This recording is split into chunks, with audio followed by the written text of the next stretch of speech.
Hi folks, welcome back to Adam's Autos. Now in the last bit of content I did with the FZR, we basically discovered that she wasn't running 3 and 4, and it's looking very much down to the carburetors.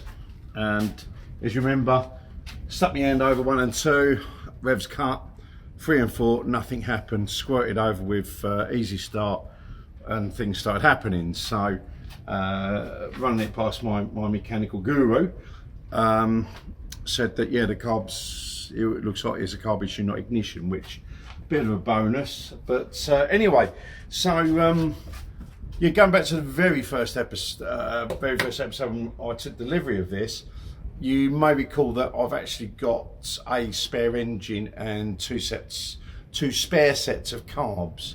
So what I've decided to do is I'm gonna basically go through one set of carbs, rebuild them and throw them on and see what happens, rather than pull the existing set off that's on there and do. I know it's pretty much of a muchness really, don't really matter which way round I do it, but I thought maybe it was easier just to leave the existing set of carbs that's on there, go through the other 2 sets of carbs and see if there can be we can do something with them. Now as I've discovered, particularly boat engines, modern fuel, now I'm going to go off on a little bit of a tangent here, but modern fuel and old engines don't mix, if you excuse the expression.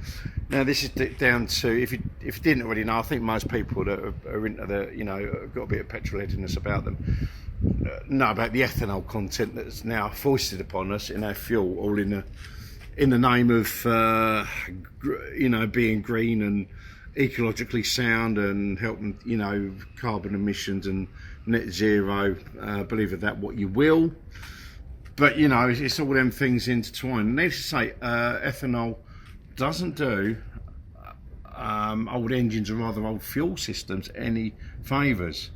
Whether that's by fault or by design, it's not really for me to discuss. Maybe I will do on a separate video, but yeah, anyway, so maybe if they put in let's say E95 or 95, which is E10, it's a regular fuel in, I'm using E5, I use premium fuel now with my, well, I have done since all this changed, but I've used premium fuel with my Triumph Thunderbird. You know, she's almost as old as this FZR. She's a sprightly 30 years old, but I've used premium fuel in her for a good few years now, since all this ethanol change about. I also use the premium fuel in my Saab 9-3. I know technically she's fine with E10, but you know, for peace of mind, I will run it on the premium E5. So yeah, and as I said, I've noticed in particular with old boat engines as well, because most of them are 2-stroke, and I've had 2-stroke motorcycles. Now the you know, engine principles are the same. You need spark, fuel, compression, and that, you know, and bang, off you go. Now I found with a couple of old boat engines, actually I'm going to quickly show you one of them. I mean, it's all together now, working fine with a little bit of care, but there's that there, I think you can see it. Can you see my finger? I'm trying to move it around so you can see it. Right there, that is a, I know it says 4, but it's actually a 3. It's a Johnson 3 horsepower outboard. That's probably nearly 40 years old, around that mark. Now I bought that as part of a job lot of boat stuff. I've got half a dozen bottles of 2-stroke.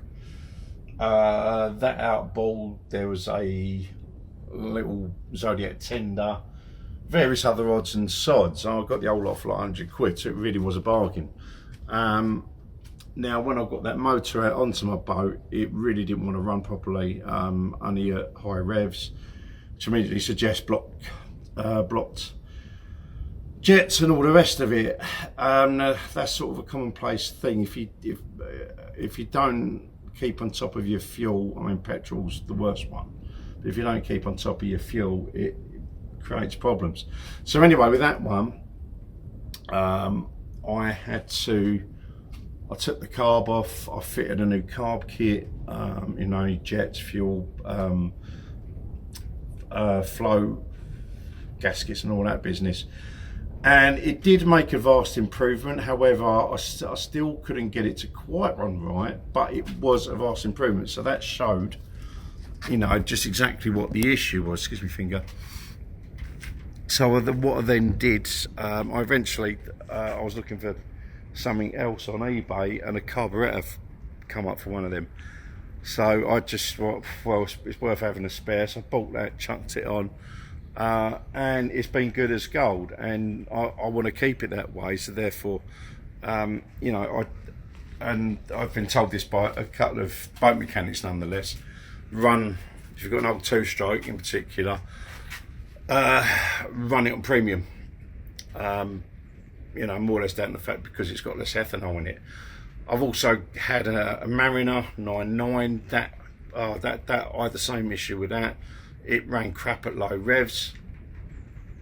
I ended up part X in it because there was another problem with it which wasn't engine related, but being a newbie to boats, what I thought was normal till a throttle operation turned out wasn't, and being an old engine, it would have been hard to get parts. I could have been waiting forever parts, or the guy said, well, we can take that in part X and we'll give you this other one for a cost, princely sum of £1,000. So my 13-foot tender, that Johnson Ford is for my 8-foot tender. I've got a 13-foot tender as well. So the 8 horsepower now sits on that, and that runs fine, but that was fully serviced before I got it. And yeah, as I said, it's bloody light, this is a cheap camera, sorry. Yeah, so basically, since I've had that new outboard, well, it's not a new outboard, it's all 20 odd years old, but it's, you know, it's been serviced and refurbished. So since that outboard's been on the back of my 13-foot tender, I made sure it's always had premium fuel, you know, and if I'm not going to use it, I mean, this time of year it's in regular use anyway, going up and down the river and that, but when it's not in use for a prolonged period of time, to run the fuel down in the carb so you don't get any residues. But anyway, so the new fuel and old fuel systems don't really work. Excuse the noise, it's just started to I think this is the thunderstorm we've been waiting for, so I might get some few noises. But so yeah, anyway, what I'm trying to say is, I'm going a little bit off pace, modern fuel and old fuel systems don't necessarily go hand in hand anymore. So anyway, so I don't exactly know what's wrong with the carbs on this, but as I said, they came 2 other sets of carbs. Now here's one I made up. Hang on, I'm going to show you one of them, which is all complete. I haven't stripped down. Okay, so there's one set of carbs. I probably will strip them down and just see if they need a really. Oops, nearly dropped it. And here's another one I prepared earlier. This was the other set of carbs. Now they are complete, they've got the fuel bowls and everything. This set is the one I've been stripping down. Now they do look really clean, okay. Yeah, so they do look pretty clean. There was no mess in there at all, which is good. And there's basically 4 of these, and then the other bits in here,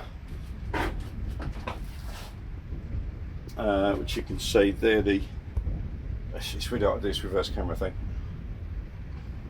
but yeah, all the stuff that is in the float ball, everything there looks in good shape. As I say, it's all nice and clean. I've ran some carb cleaner through it, all spurted out in the holes where it's supposed to spurt out. The one thing I did find when I was pulling these little bits off, when I went to what would be cylinder 4, there was no gasket, and you can see there's part of a gasket there. So I thought, me not knowing these carbs, I wasn't sure whether there was supposed to be anything there. But what happened was, when I squirted the carb cleaner through one of these jets, I could see some seepage around that join. I thought, that's probably not right. So anyway, I thought, well, maybe it's worth taking off, and lo and behold, yeah, the one on cylinder 4 did not have a gasket. So I thought, right, okay, well, we'll check the other 3 then. And yeah, I mean, the gaskets, you know, I know, like, I've already pulled this one off, so it's hard to gauge, because half of it is still in the carb, which I don't know if I can show you. Yeah, I can. Yeah, hang on. So that's the other half that was in there. So they, you know, they were harder to gauge, but looking sort of close up, they didn't look in great shape. So it's hard to say whether these have been cleaned out but not done properly, because when you do no, I've had carbs ultrasonically cleaned before. My TZR was notable because it was like gel in there. It was like looking at jelly that had just gone off. It was really rancid, but I've taken carbs in to be ultrasonically clean before, and yeah, they have to be stripped right down. And I'm not sure if, by looking at these, whether they have been stripped down right down, whether they haven't, you know, whether they've just been thrown back together as they are and left and been sold as rebuilt carbs. That I don't know. But what I am going to do now, this set here, as I say, they look really clean otherwise, and it doesn't appear to be any blockages. So this is the set I'm going to rebuild. So what I need to do now is get carb kits. I think the jets look okay. I'll get a second opinion off of my mechanic, and also need to talk to him to get see what gasket sets or what company he can recommend for the gasket sets for it. So yeah, that's basically going to be my next job now. Now I've sort of partially stripped them. I'll go over them with my mate, get my second opinions off of him, and then we'll get the gaskets, and we'll go from now. Gonna leave that little snippet there. There's not much else I can add with the FZR at the minute. As I say, once this is by far and away the most important thing, to get her running on all 4 cylinders, as the saying goes. And then after that, yeah, we'll probably just, what we'll probably do after that is go front and back, make sure everything's working right, brakes are braking, lights are lighting, etc, etc. So yeah, anyway, I'm gonna leave it there. Love and light, God bless you all. Don't forget to like, subscribe this video to see the continued content of the FZR. Hopefully I'm going to get the Triumph Thunderbird back soonish. We had a little bit of trials and tribulations with that. The Africa Twin is just Africa Twinning. It just goes on. And aside from that, yeah, the cars are doing what their thing. And yeah, anyway, I'm rambling. But yeah, as I say, like and subscribe to see how I get on with this and my other stuff, and there will be some other motor related content coming up. Also, don't forget to check out my main channel, which is ParaQuest UK, if you'd like your paranormal content, a bit of ghost hunting and mediumship and all that sort of thing. Check my channel out. It's ParaQuest UK. I'll drop the link down below. Love and light, God bless a lot of you. I'll see you on the next one. Bye bye.